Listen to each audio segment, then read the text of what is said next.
Hello hello Saima, কোথায় তুই? কতদিন ধরে তোর কোনো খোঁজ খবর নেই। আমি একটা মিটিং এ আসছি ঢাকার বাইরে। চিটাগংয়ে। কি বলিস এত দূরে? আমি ভাবলাম আমাদের উপর রাগ করলি কি না। না না, রাগ করবো কেন? কোনো সমস্যা নাই, আমি ঢাকায় এসে তোদের সবার সাথে মিট করবো না, তুই একদম চিন্তা করিস না। আর আমি এখানে খুব চিল আছি। আচ্ছা ঠিক আছে, রাখি তাহলে। হ্যাঁ ম্যাডাম, ঠিক আছে, এরকম ভাবে সিল মোড়ে কাজ কাম করবেন, তাহলে মন ভালো থাকে। ইয়েস। বাবা না ঠিক আছে, তাহলে তুই ঠিক মতো কাজটা কর মা, আমি একটু গ্রামটা ঘুরে দেখে আসি। হ্যাঁ সকালে যান, আপনি চিন্তা করেন, আমি আছি। ওই দেন আরেকটা গরু লেতা দিছে, ওইটা পরিষ্কার করেন, খারাপ নাইতাছি।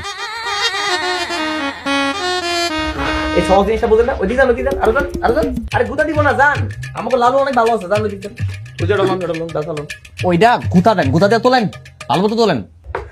মাসুদ, তুই একটা পশুর চেয়েও জঘন্য। একটা মানুষকে দিয়ে কেউ ওগুলো পরিষ্কার করায়?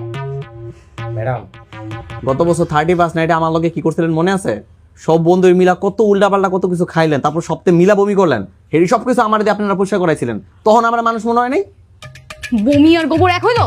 আর আমি তখন কোটিপতি ছিলাম, আর তুই একটা গরিব ছিলি। আর এখন আমি কোটিপতি আর আপনি গরিব, ওই জন্য গোবর পড়েছে, তাতে তোলেন। ওমা, কই যেতেছো তুমি? আর ওই যে বানানের সবজিগুলো বেঁচে আসি। এটা কোনো কথা কইলা মা?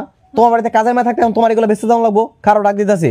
এ সাইমা, টুকু ম্যাম